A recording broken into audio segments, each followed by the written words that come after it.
Good morning, Houston, Texas. Go Astros. Good job, Astros. Yeah, super excited. Yep. Hopefully we play tonight. Probably won't. Not, right? There's a rainstorm coming through. Houston, Texas.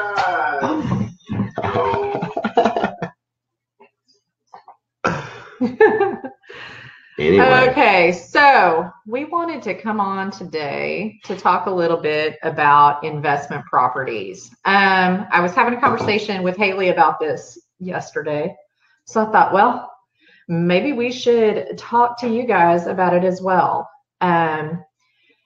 So what makes a great investment property in our market area? I think I want to talk about rentals first. If you are looking to purchase a property to then lease out, what makes a good rental property in our area? The rental market, it fluctuates, just like, the sale market is, it fluctuates. So I think one of the most important things to consider is the type of property that is still going to lease easily when the market is soft. Because when the market's soft, you can see that there are a ton of rental properties that just sit, and they sit for months. And, you're paying all the holding costs on that during that time period. And it's extremely frustrating.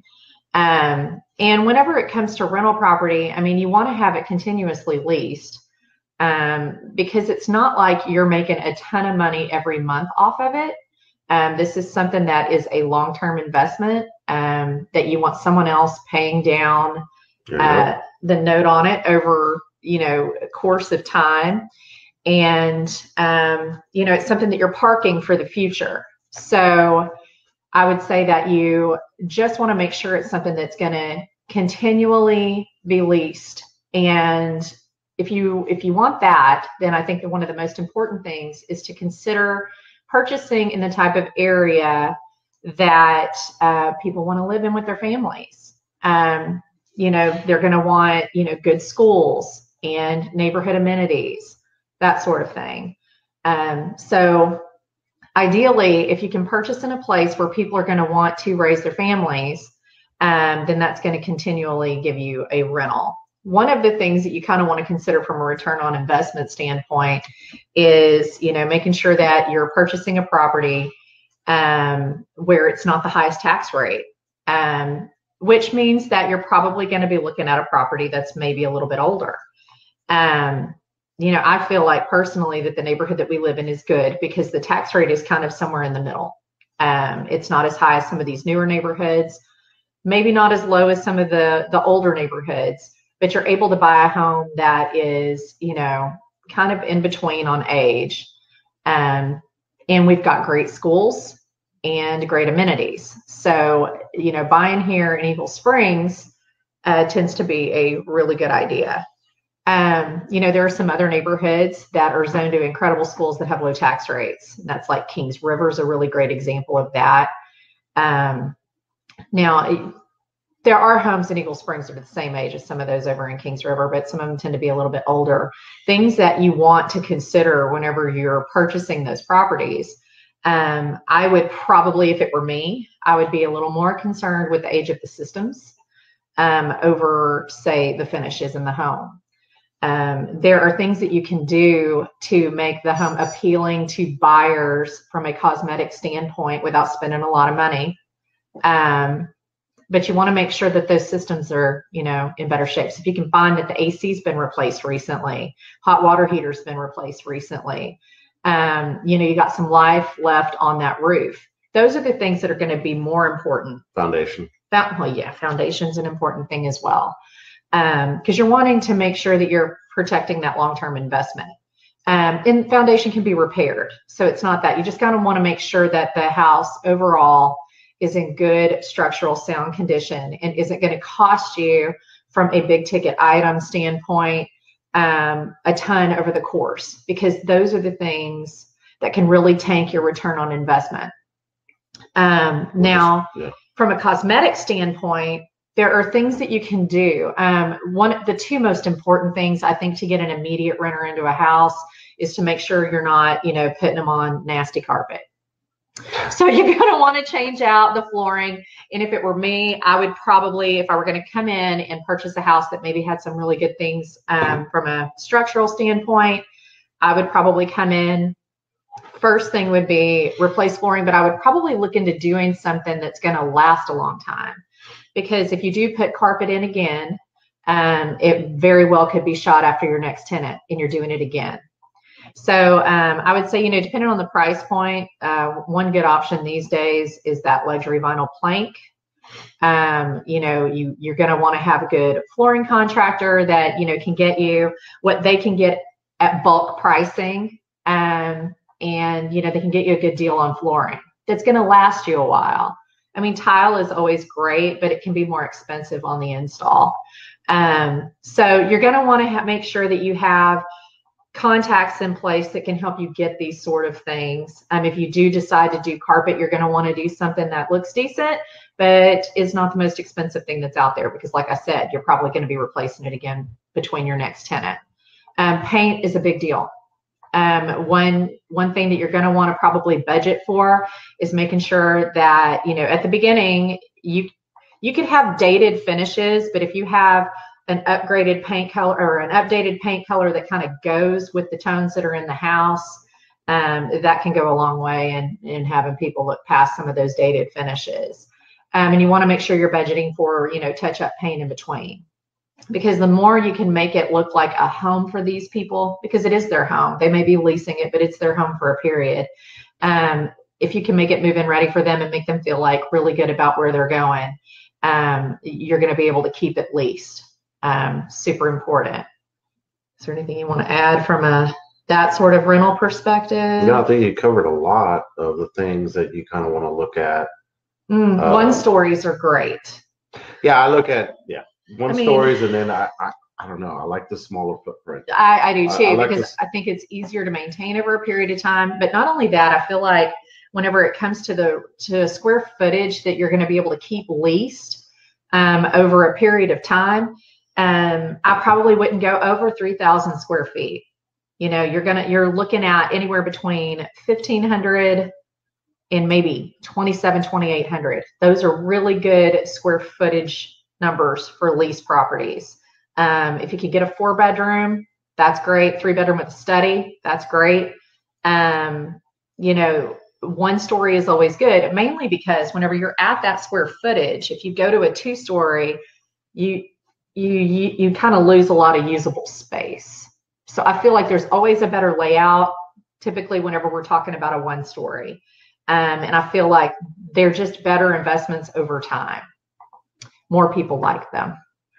So if you ever found yourself in a situation where you needed to sell it off, you're going to be able to sell off a 1-story more easily than you would a 2 at that square footage. So I think that kind of covers most of the rental aspect. You're going to want to make sure that you can purchase the property at a price where you can not only obviously pay the note that you have on the property, but you're going to want to be able to budget for some repairs along the way. Because, you're going to have to understand that as a landlord, you're going to have to immediately respond to the needs of that tenant. And there are great property management companies out there that can help you if you're not feeling like you're the handy type and you're wanting to manage that yourself. There are property management companies that can help you. If you guys need a list of those, we can definitely hook you up with those people. Mm-hmm. There's some great ones out there, and not only will they help you manage the process and collect rents along the way and all of that, but they're also very well versed in the eviction process. You got to always make sure that everybody always hopes for the best, but there are situations that present themselves that will cause for you to need that sort of thing along the way. And even if you aren't continually using a property management company, there are some that you can pay a fee to help you through the process of evicting someone if you find yourself in that situation. The laws are very strict, and they are absolutely, in the favor of the tenant. And so knowing what it is that you need to do as a landlord from a timing perspective, as far as, collecting rents and giving notices and things like that. Whenever they're late, when do you give them notice of eviction? There are things that you really need to be able to make sure that you're handling appropriately, and these people can guide you in that way. So that's invaluable. Okay, so that covers rentals. If we're talking about flipping, okay, now I will say that, I don't know that we really live in a huge flip market, like you see on TV. Most of those shows are kind of like based in California, and, these places where they have like these huge, huge margin. So not only do we have kind of the same renovation costs from a material standpoint as they possibly do, we don't have that same margin for error that they do. Not in this area. Not in this area. There are certain areas of Houston. Yeah, there are certain areas of Houston. And I'm not saying that there aren't situations that present themselves. I would just say be very careful of your margins, because they are tighter here. Be careful that you understand the area that you're investing in. That's right. You need to know whether it's upcoming, if it's trending. Yes. It has trended in the past. Absolutely. Understand how those neighborhoods have responded during different, whether it's a recession or downturn in the economy, whatever it is. Just always be mindful of how those certain neighborhoods responded to. Property value is a big deal. You need to make sure that you've got enough margin to where you're not pricing it on the very top end. You can't be emotional about that. It needs to be that you get it offloaded quickly.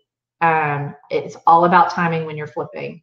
So I would make sure that you have a contact, whether it be a real estate agent, somebody that's, a very savvy investor that you learn from on the very front end, because it's too easy to lose money whenever you're talking about flipping. You need to make sure that you understand property condition. I would not get into this unless you absolutely know how to go in and take a look at property condition. Most of the time, your good flip deals, you're not going to find in the MLS. You're going to have subscribed to something where, you know about the auction properties, and you go down and you actually get, notice of good deals, and you've got to buy them super quick. And you may not have the opportunity to get an inspector in there to help you with that. So I would say you really need to have an inspection. I will always tell you really need to have an inspection. But if you find yourself in a situation where you can't, you need to make sure that you or someone that you can bring in understands property condition.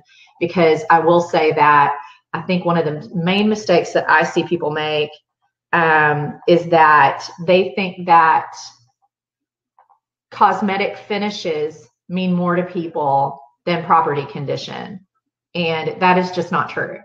I would make sure that whenever you are budgeting to flip, that the first thing that you allot your funds to are those types of conditional items that are going to hold up a future transaction.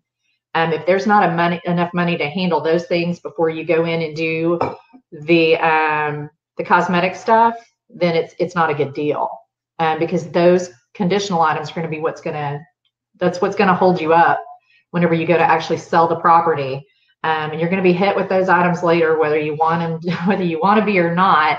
And you can find yourself in a situation where you aren't prepared to cover those costs, and then the property sits on the market. So you got to be prepared for those costs, and then be able to strategically bring value on the cosmetic side. Absolutely. With strategy, strategically, cost-effective ways that you can you want to make sure the property. Yeah. From a cosmetic standpoint, you want to make sure of two things. Number one, you're appealing to a wide audience whenever it comes to choosing finishes. Number two, you're not making them too trendy or too upgraded for a neighborhood. So there are things that you probably, if you don't already know, how to pick those finishes, you need to consult with someone, most likely a real estate agent, because we know what people want. We're the ones that are in the homes with these people, and we know what makes them fall for a property or keep walking. And very neutral palettes are a big deal, but condition of property is big. Cleanliness. Oh my gosh, cleanliness, y'all. I can't tell you how many flips I go in. And it's like they put all this money in, and then you can tell all of a sudden they hit their limit on what they can put into it, and then they back out and they leave. The workers just walked out. And nobody came in and cleaned up the property. You know, they didn't finish the work. And you just have to make sure that you have the funds to make sure. Oh gosh, there's so many things. You've got to make sure you have the right contacts whenever it comes to contractors. You have to know that these people are going to finish the work and they're going to do it at a price that works within your budget. But it's important that, you know, it's not done sloppily. I'd rather you choose a cheaper finish and have it installed well than choose a high-end finish and have it installed poorly, because buyers know. They walk in, they see it, and they think, wow, if it's that sloppy, what else is going on that I'm not seeing? And it'll shut down the process of purchasing for a buyer. So that was a lot to throw on you this morning about flipping an investment. But I just think it's important, if you think you're going to get into this sort of thing, to make sure that you have the right people in your corner and that can help you make small decisions along the way that can truly impact whether something is a good investment or not. So a good agent that can help you run analysis on the neighborhood and the property, pick finishes and that sort of thing. Yep, and design, and then somebody that actually knows about property condition. Yep. And a really, you know, a great inspector.